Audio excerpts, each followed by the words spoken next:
Hoy día, 18 de julio del 2018, este programa jurídico Tucuiricuy, Ojos y Oídos del Pueblo, se lo dedico a mi esposa, Graciela Cisneros Escobar, quien falleció el 18 de julio del 2003. Una esposa que fue una persona muy correcta.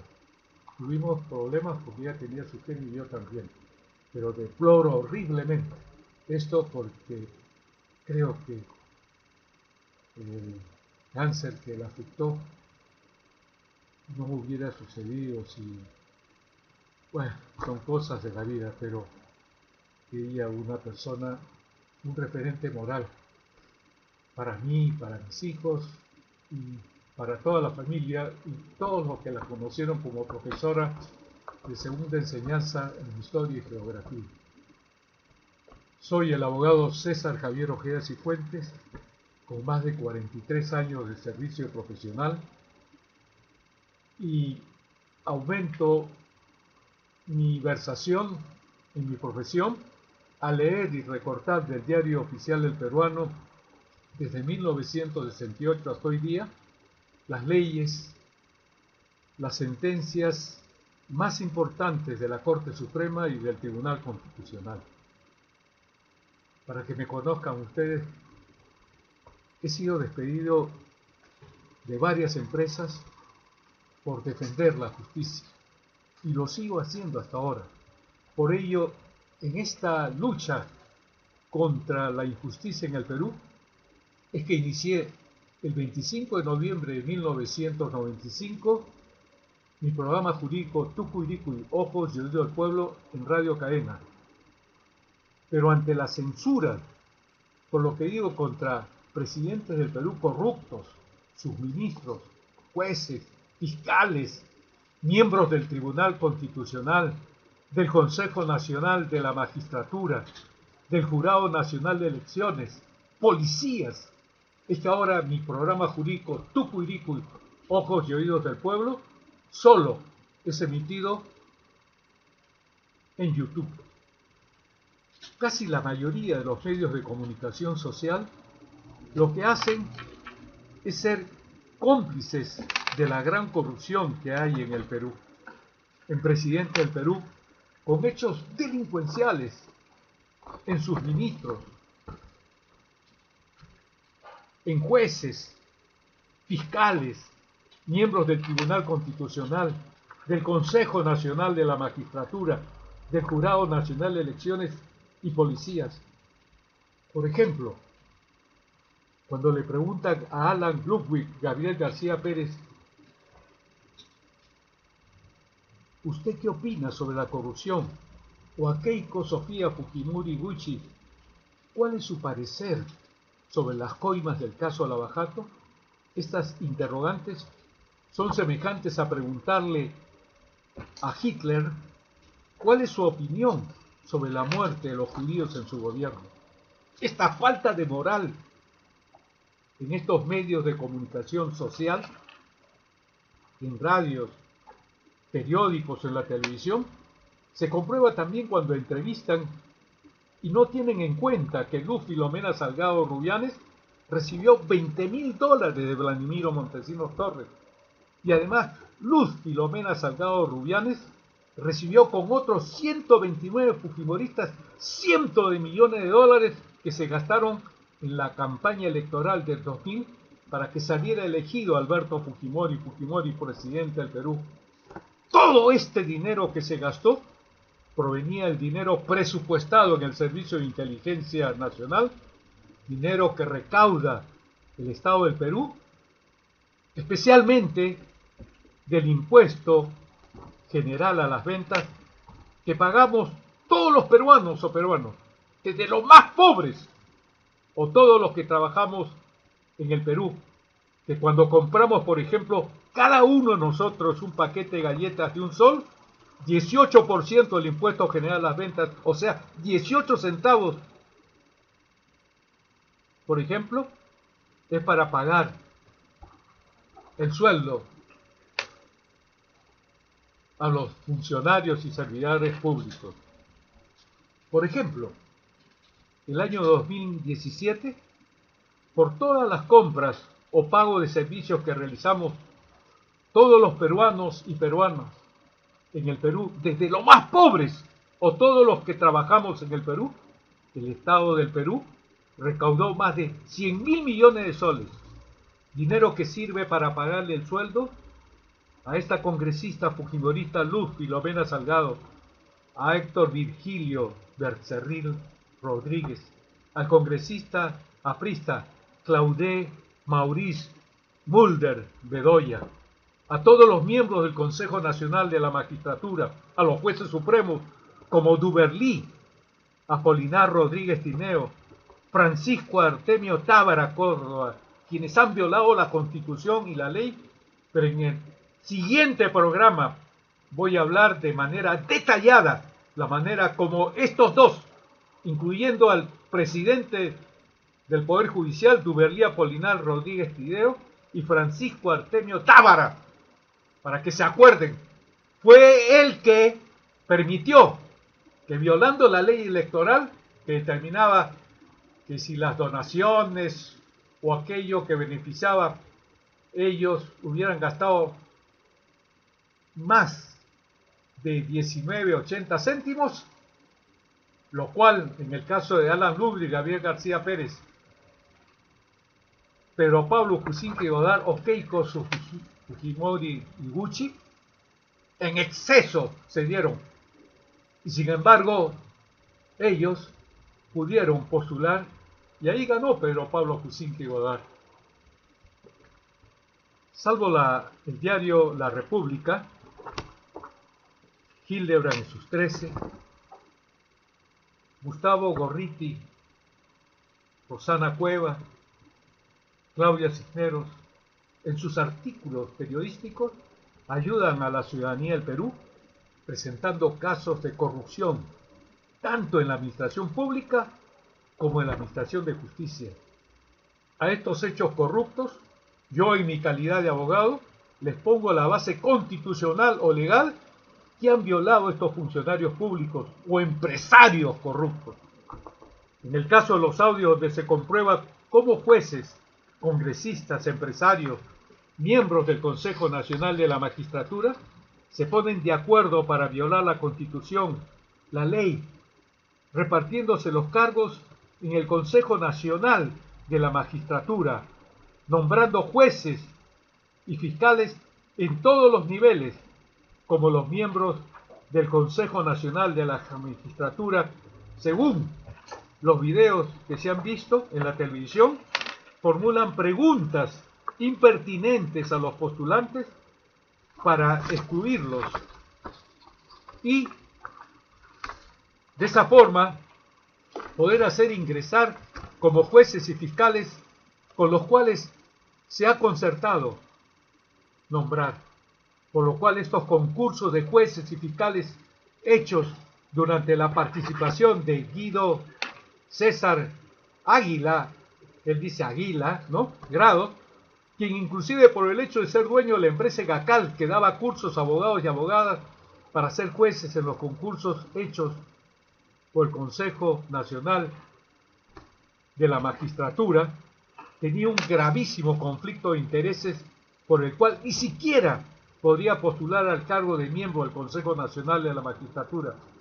Por estas razones, todos los procesos de concursos para los nombramientos de jueces y fiscales realizados con la participación de Guido César Águila o Aguila Grados deben ser anulados. Con estos audios propalados por IDL y Rosana Cueva, comprobamos que constituyen delitos según nuestro Código Penal en el libro segundo, parte especial.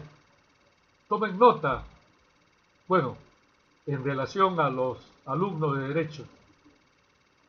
Delitos. Título 18, Delitos contra la Administración Pública.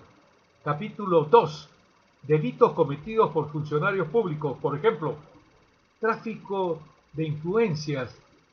Señor Claude Mauricio Mulder, Bedoya, usted está incapacitado mentalmente para no reflexionar sobre los delitos por los cuales una fiscal suprema, Nelly Calderón, lo acusó por haber recibido, entre varios delitos, $1.040.000 del consorcio Tralima, que ni siquiera...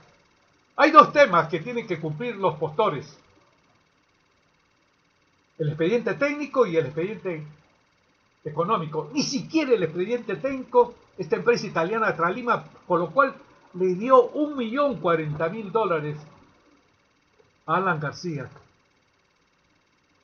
Por eso Alan García tuvo cerca de 14 años en el extranjero. No podía venir porque como abogado sabía que primero debían de prescribir los delitos. Una vez que prescribió, ya vino.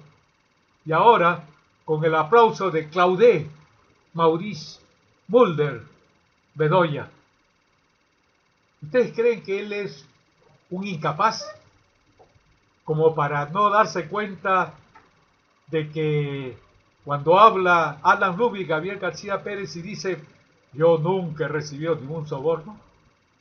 Es la mentira más grande que puede haber.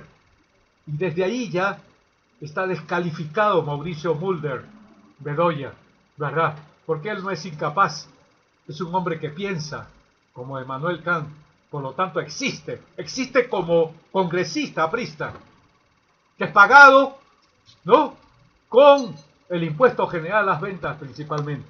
Volviendo a esto.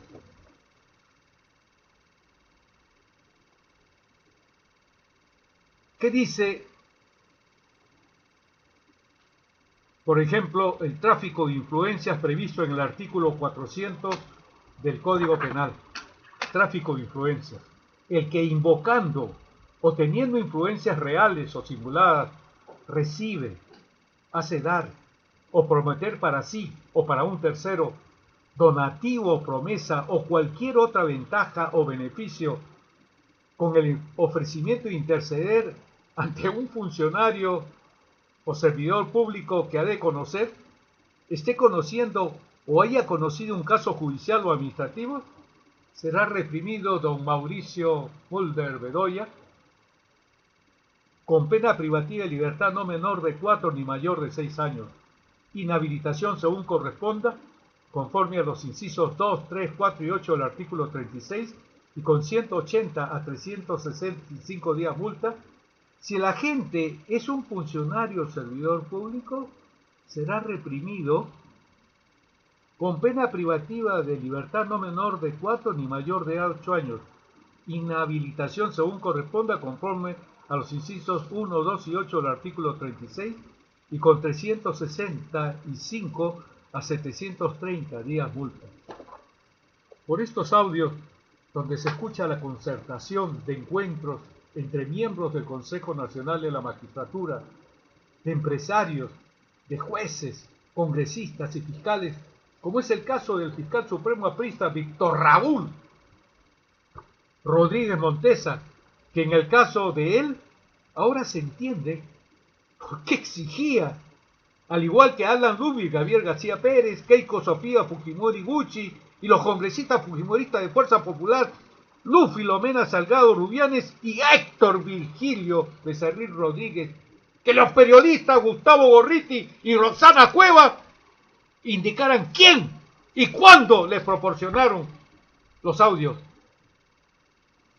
donde se prueba la gran corrupción entre jueces, fiscales, empresarios, miembros del Consejo Nacional de la Magistratura y congresistas. La gran corrupción que se comprueba en jueces, fiscales, empresarios, miembros del Consejo Nacional de la Magistratura y congresistas, que tiene que ser tramitada principalmente por el Ministerio Público. Hay el gravísimo problema de que el 20 de julio del 2018, ahorita, a 2 días, inicia sus funciones como fiscal de la Nación Pedro Gonzalo Chávarri Vallejos, y los otros fiscales supremos apristas, Gladys Margot Echaíz Ramos y Víctor Raúl Rodríguez Montes. Este último descalificado por lo anteriormente expuesto, por lo que en este programa voy a exponer las razones de hecho y derecho por las cuales debe pedirse por el presidente del Perú, Martín Alberto Vizcarra Cornejo, la destitución de estos 3 fiscales supremos. ¿Saben por qué? Porque la única entidad constitucional en el Perú que formaliza denuncia penal es el Ministerio Público. Y si no formaliza, yo tengo un caso ahí de una jueza, de una fiscal, Chen Guayén, de la 51 Fiscalía. Y antes ha habido un pronunciamiento de un policía, que también hay en corrupción terrible. Un caso donde yo denuncio a una empresa de arquitectura,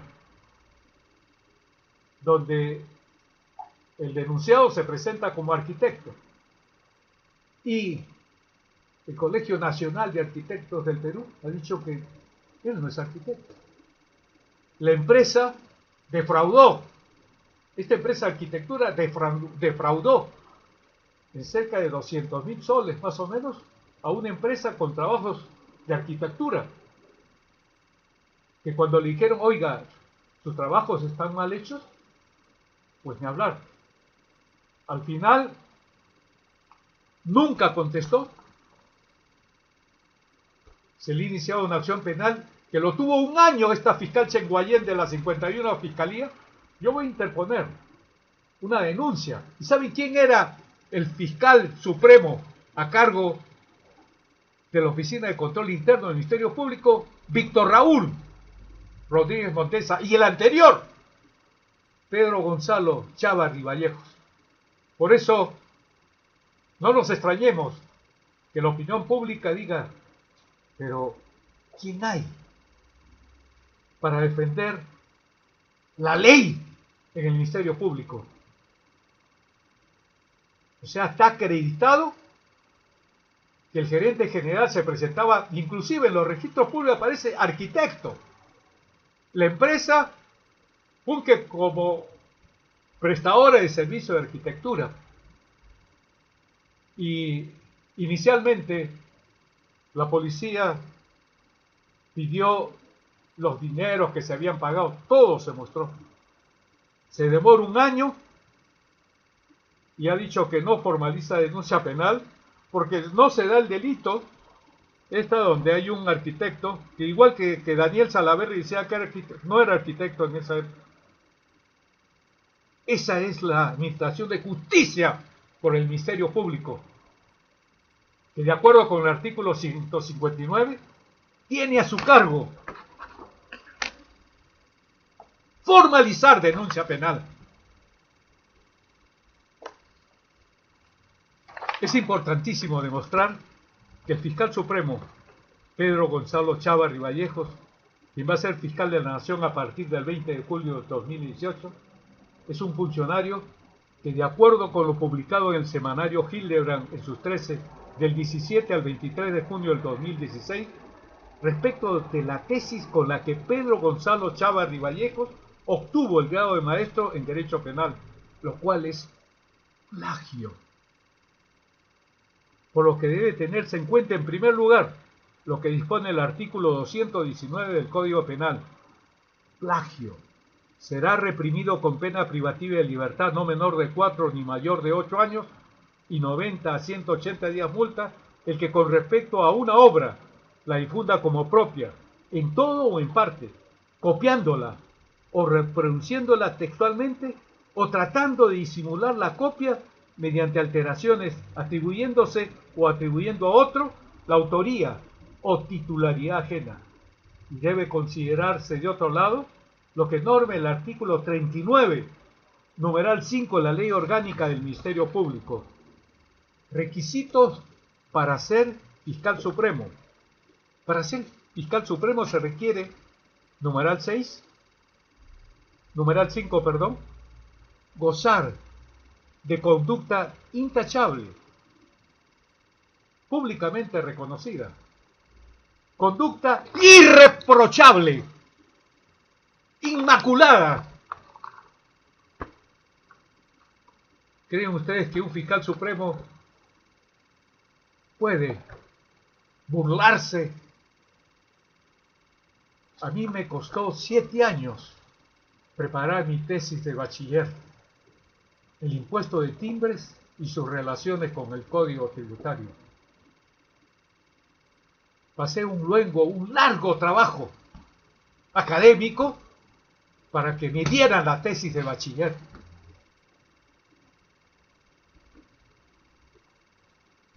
En este artículo escrito por Alonso Ramos, publicado en el semanario Hildebrand en sus 13, del 17 al 23 de junio del 2016, se dice textualmente lo siguiente: imitando quizás a Peláez Bardales, el fiscal supremo Pedro Chávarri, jefe de control interno del Ministerio Público, es pescado plagiando 292 de los 356 párrafos de la tesis con la que obtuvo el grado de maestro en Derecho Penal.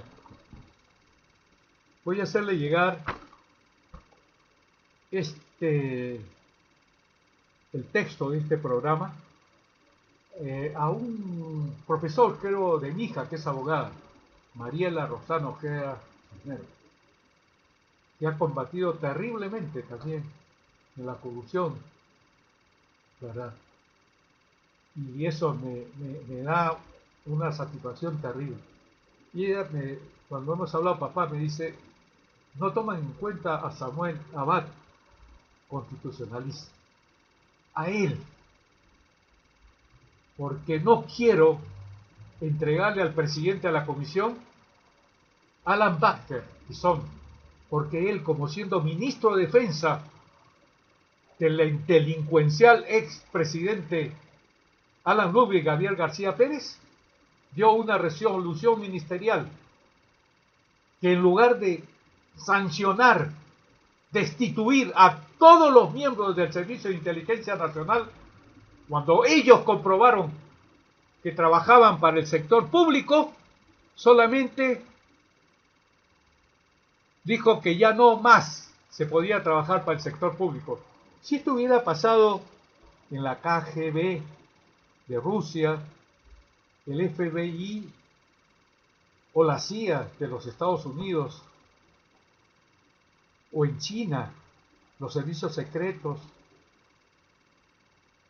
la primera sanción era muerte, como hemos visto en los documentales que pasa en History Channel, cuando Estados Unidos comprueba que un miembro del servicio de inteligencia proporciona datos a terceros.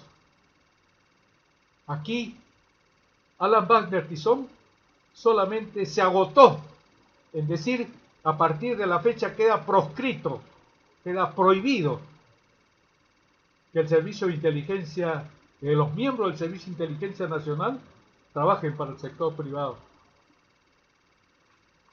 Para mí, por esa razón, desconozco deontológicamente la capacidad de Alan Wagner Tizón para acabar con la corrupción. No acabó como ministro de Defensa, del que tiene muchos actos delincuenciales como Alan García, para limitarse a simplemente proscribir, prohibir, vedar que los miembros del Servicio de Inteligencia trabajen para el sector privado.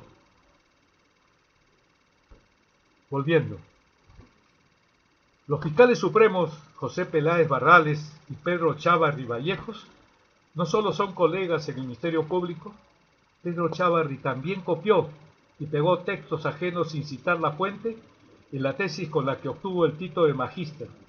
En la edición anterior, este semanario abordó el caso del ex titular del Ministerio Público, José Peláez Barrales, aprista, quien obtuvo este diploma con una tesis en la que al menos 88 párrafos habían sido copiados textualmente de investigaciones de otros autores, que en ningún momento fueron citados. Ahora es el turno de Chávarri Vallejos, fiscal supremo de control interno. Es como poner Mis hijos reprueban cuando digo a un maricón, papá, a un homosexual, de director de un colegio de niños, o a una prostituta de madre piora de un convento. Repito, ahora es el turno de Chávarri Vallejo, fiscal supremo de control interno, encargado del control disciplinario y la evaluación de los fiscales, nada menos. Interpuse también una denuncia contra una fiscal, cuando era fiscal Chávarri Vallejo, por supuesto que no le pasó nada a la fiscal. Y era un asunto criminal. Chávarri Vallejos plagió al menos 292 párrafos de los 356 que contiene la tesis titulada El derecho a la vida como derecho preferente en los derechos humanos, que presentó en la Universidad Nacional Federico Villarreal en el año 2011. Este trabajo le sirvió a Chávarri para obtener el grado académico de maestro en Derecho Penal.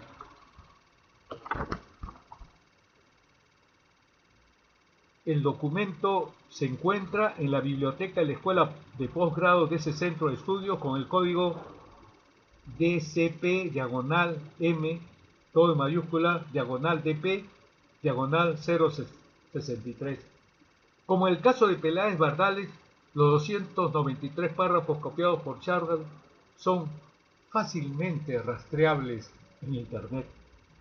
Tras revisar la versión original de la tesis, este semanario identificó a las 3 víctimas de los plagios de Chávarri.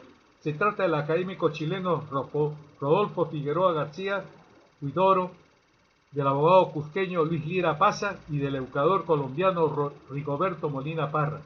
En el colmo de la ironía, Pedro Chávarri arranca la tesis explicando las limitaciones que encontró al hacer el trabajo de investigación debido a que no se dispone de suficiente bibliografía sobre el particular. Esta declaración aparece en la página 11. Dicho esto, en la página siguiente, la 12, Chávarri lleva a cabo el primer saqueo intelectual. El texto plagiado se titula originalmente Concepto de Derecho a la Vida y le pertenece al chileno Rodolfo Figueroa, profesor investigador de la Universidad Diego Portales de Santiago.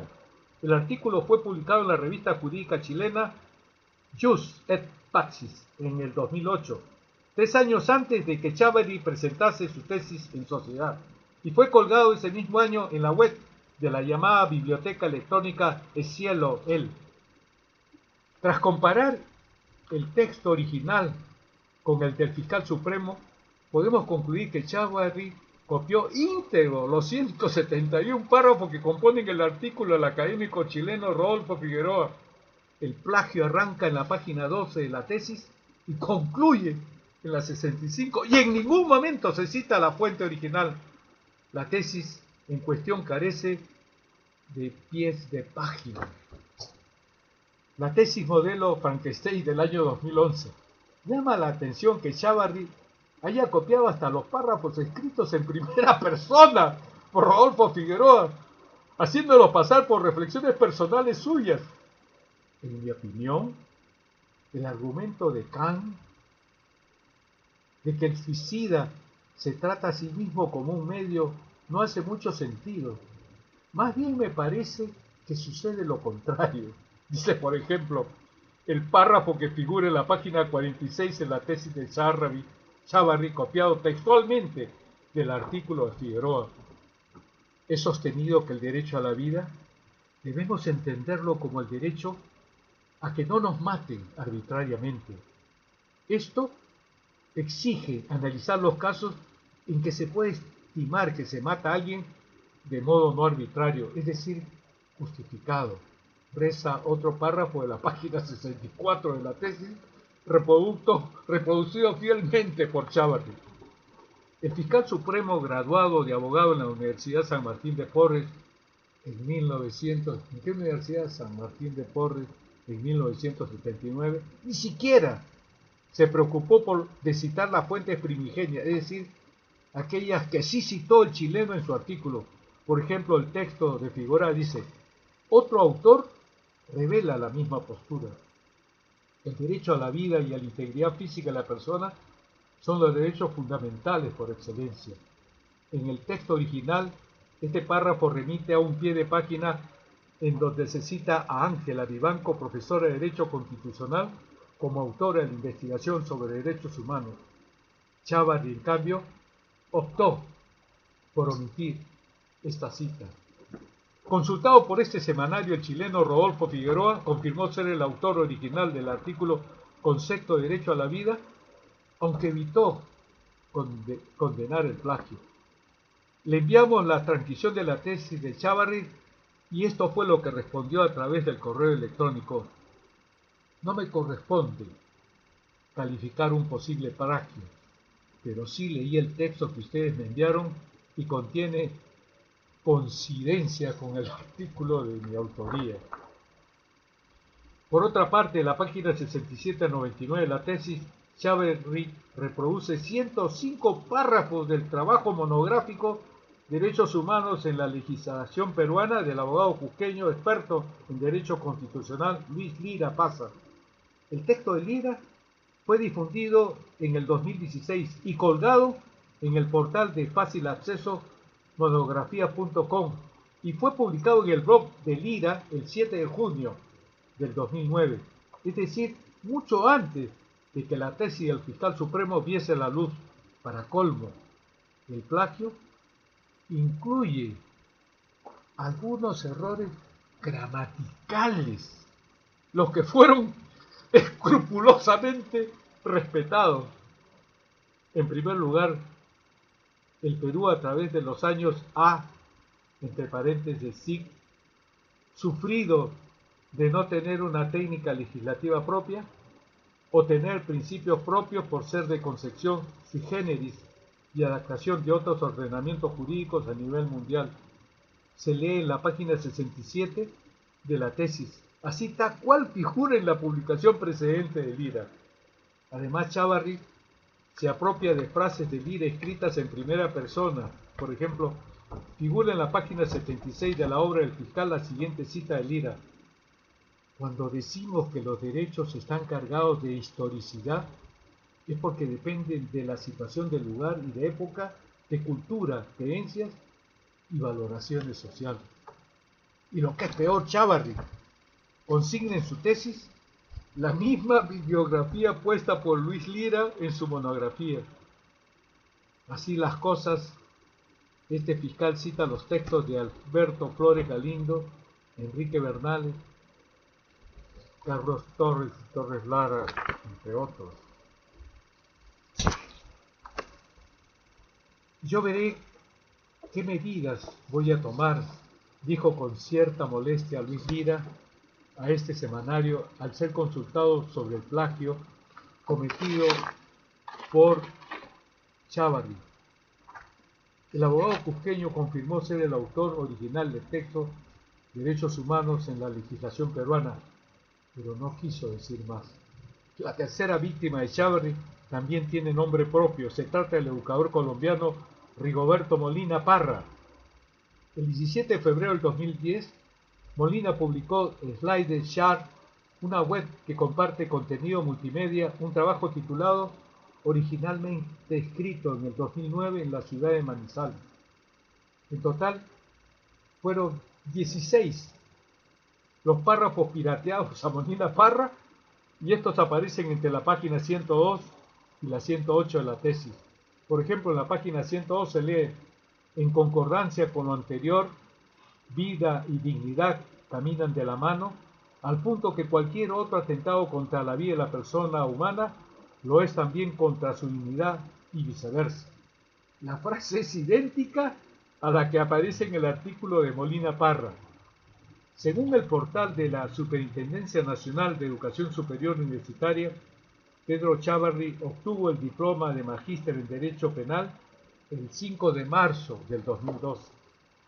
El Código Penal, la Biblia de cualquier fiscal, contempla que será reprimido con pena privativa de libertad no menor de 4 ni mayor de 8 años y 90 a 180 días multa el que con respecto a una obra le difunda como propia en todo o en parte, copiándola o reproduciéndola textualmente o tratando de simular la copia mediante ciertas alteraciones, atribuciones a otro, la autoría o titularidad ajena. Un dato más, Pedro Chávarri es uno de los fiscales supremos que podría tomarle el relevo del actual fiscal de la Nación. Un fiscal de la Nación como el que está terminando sus funciones. Lamentablemente, Pablo Sánchez Velarde se va dentro de 2 días y fue atacado terriblemente por los apristas, por los fujimoristas, que le entorpecieron su actuar. Ahora ya con estos audios ya se puede saber por qué razón. Y lógicamente contando también con esa prensa amarilla en radio, televisión y periódica, ¿no? Estos 3 fiscales supremos no tienen lo que tiene el actual fiscal de la Nación, Pablo Sánchez Velarde, que es decencia, moral, ética.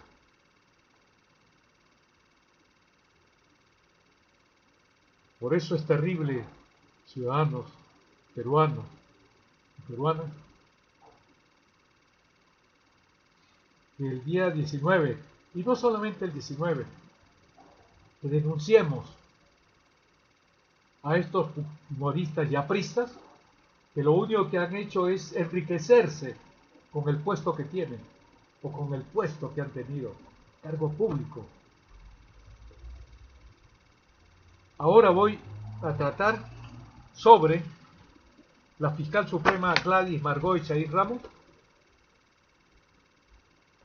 quien, siendo fiscal de la Nación,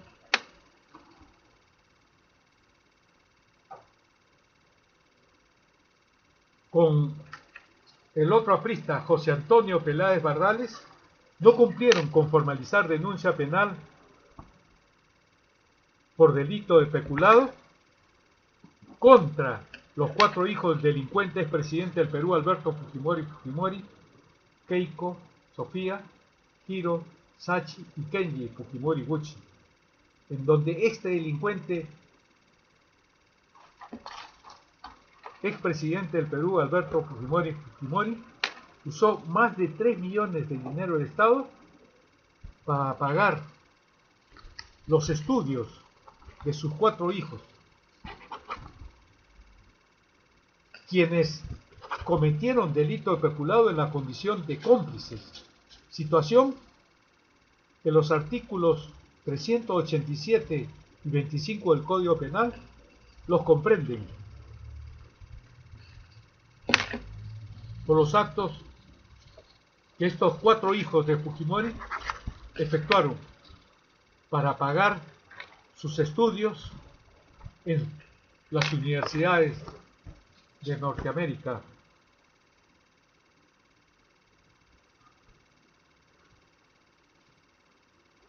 En donde tanto el Congreso actual, conformado por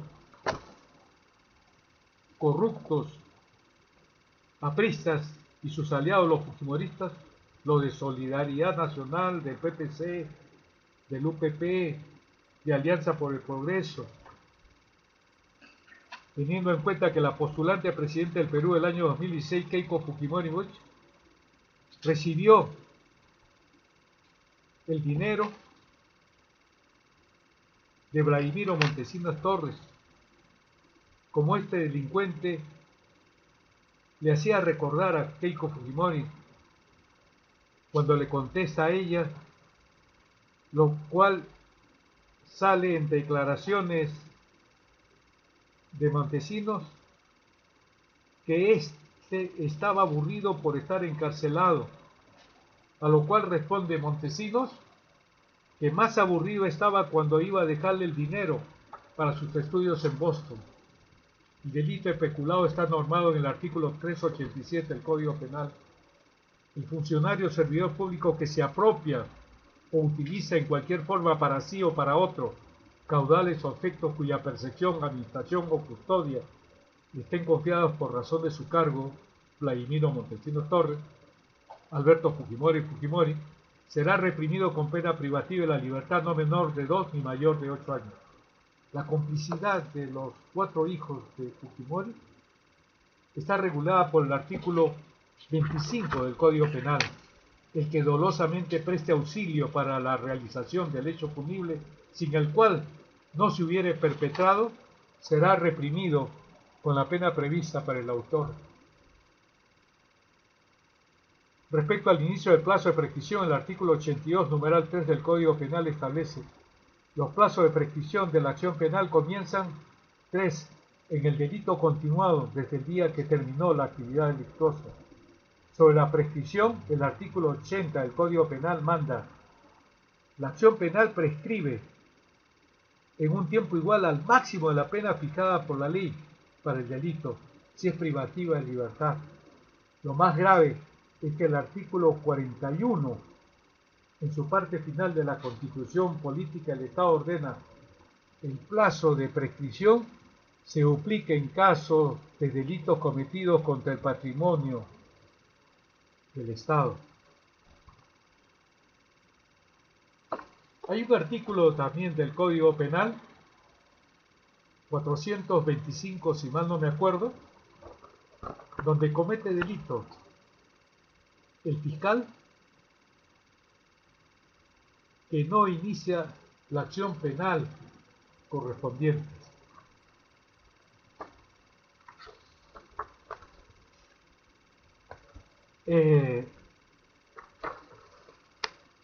Ante este Congreso, a ver,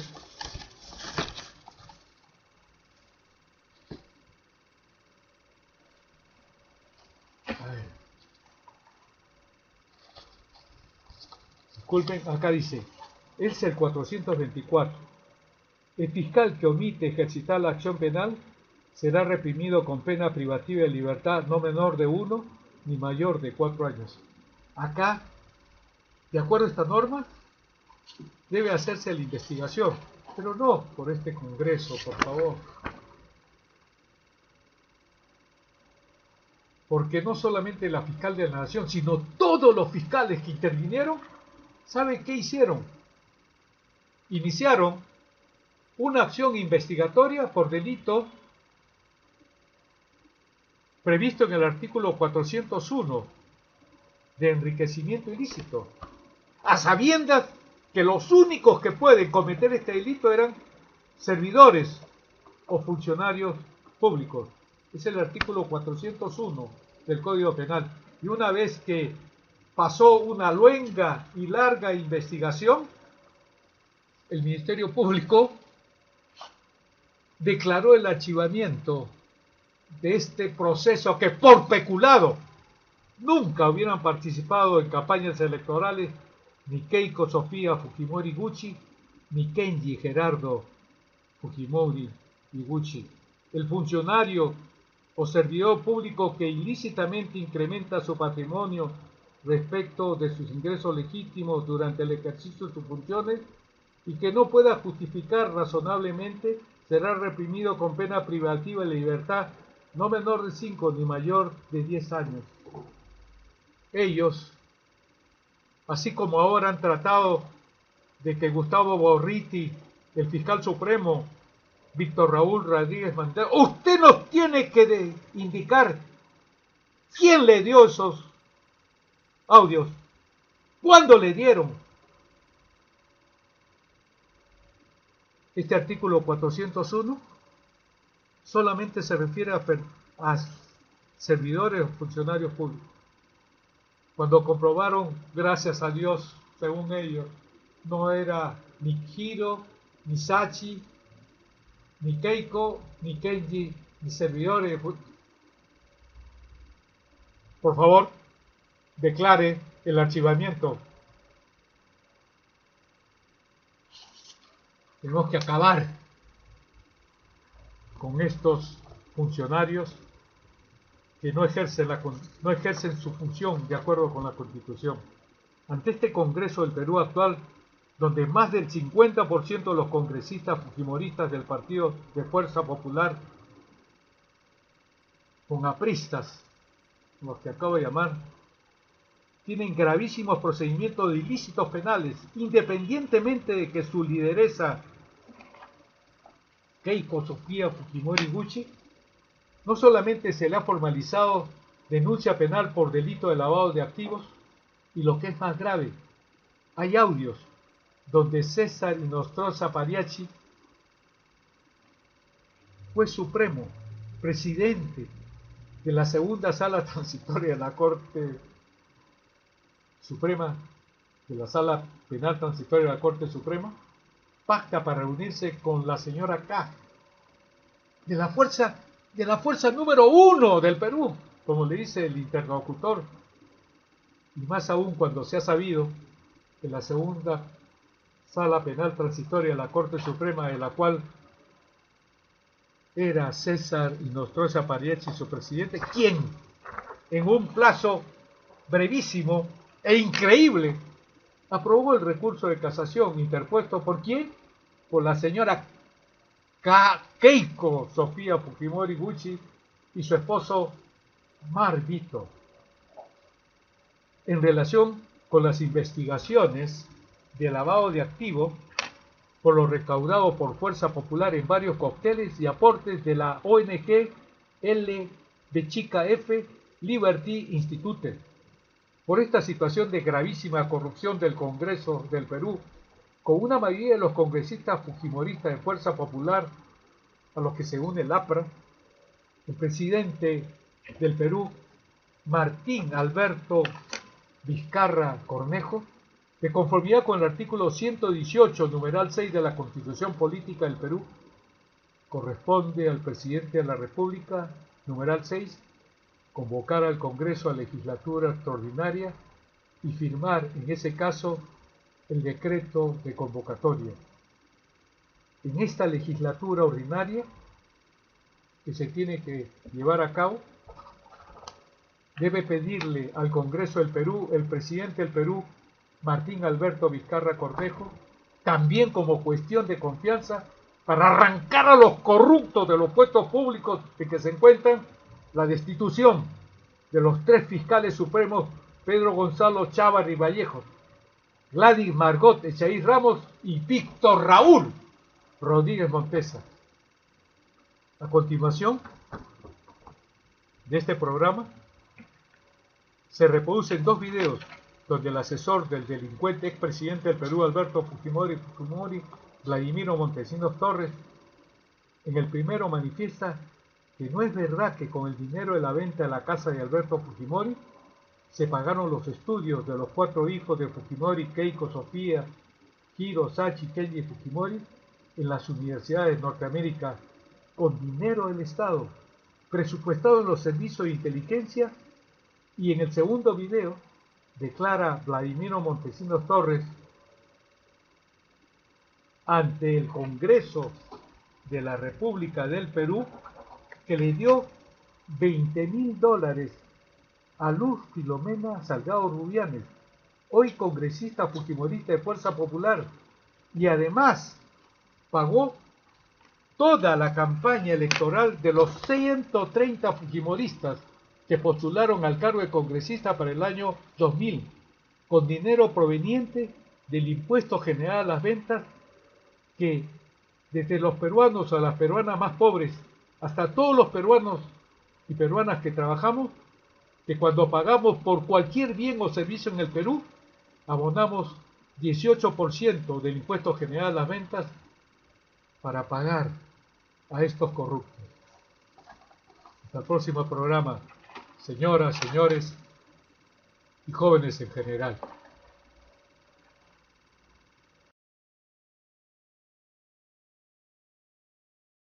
Presidente, intermedio. El pago de los hijos, los estudios, tengo entendido que usted le hacía un depósito en una cuenta en Panamá. No, eso no es cierto. El pago de los hijos se hizo con dinero en efectivo que yo le entregaba a él. Después él simuló la venta de la casa de Pinerolo con el señor Palermo. Palermo simuló que se vendía El señor Palermo le presentó a unos supuestos compradores de la casa que tenía el señor Fujimori en Pinerolo y se hizo una venta ficta. Yo le entregué ese dinero a él y él le entregó a Palermo y después hicieron como que le pagaban por la venta de su casa y se hizo una transferencia del inmueble. Pero se elaboró un contradocumento que Fujimori seguía siendo el dueño real de ese dinero. Entonces con eso él después ha dicho, bueno, mis hijos estuvieron en el extranjero, yo he gastado tanto, pero acá tenía yo un dinero que justificaba. Pero en ese interín, con el señor...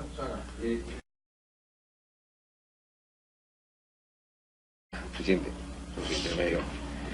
El pago de los hijos, los estudios, tengo entendido que usted le hacía un depósito en una cuenta en Panamá. No, eso no es cierto. El pago de los hijos se hizo con dinero en efectivo que yo le entregaba a él. Después él simuló la venta de la casa de Pinerolo con el señor Palermo.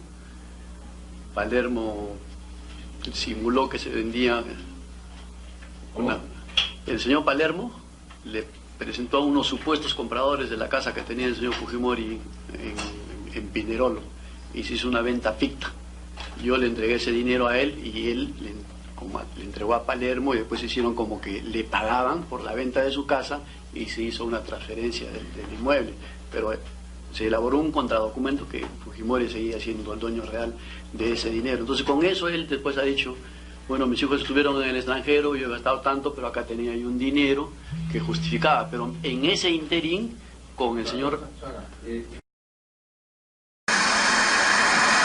En el caso de la señora Marta Chávez de Cosío, Luz Salgado, Carmen Lozada de Gamboa, Manuel Vara, que era jefe del PRONA, y el señor Sobero Taira, que fue ministro de Pesquería, embajador del Perú en La Habana, Cuba, con Fidel Castro, candidato. Tuve una reunión en las instalaciones del Servicio de Inteligencia, en un ambiente que está al lado de la cocina, en un comedor, y a ellos les entregué a cada uno $20.000 para el objetivo de su campaña personal, independientemente, señor presidente, de la ayuda que se le daba a los 120 candidatos a Congreso, que consistía en ¿qué? En la entrega de calendarios, modelo grande, mediano, pequeño, en los personales, para lo cual cada uno de ellos me entregó su foto, porque cada uno quería salir con la foto que él quería. No le gustó cuando presenté yo unas fotos, unos calendarios con las fotos, y dijeron, no, esa foto no me gusta. Cada uno quiso entregar su foto. Entonces tuve que yo enviar al triturador los calendarios, recepcionar. La que más me reclamaba era la señora Luz Salgado, esa foto no me gusta. Dije, bueno, al triturador los calendarios, traigo usted su foto, y sobre esa foto se mandó a hacer. O sea, no solamente fue el tema de los $20.000, sino fue los calendarios, las pelotas, los polos, toda... el abastecimiento logístico para los efectos de que pudieran salir reelegidas como congresistas. Y para este efecto, en San Isidro se alquiló un inmueble, un oficial en situación de la Marina que se llama Javier de las Casas, que trabaja con el señor Javier de las Casas, trabaja con el señor Ricardo Vininsky, que era el asesor de imagen de Perú 2000, y en esa casa es donde se centraliza toda la logística para los efectos de que los 120 candidatos fueran a recoger las especies que reclamaban para los efectos de la campaña, como repito, son los mandiles, la gorra, los pelotas, los calendarios. Todas esas especies han sido financiadas con las partidas derivadas al Servicio de Inteligencia.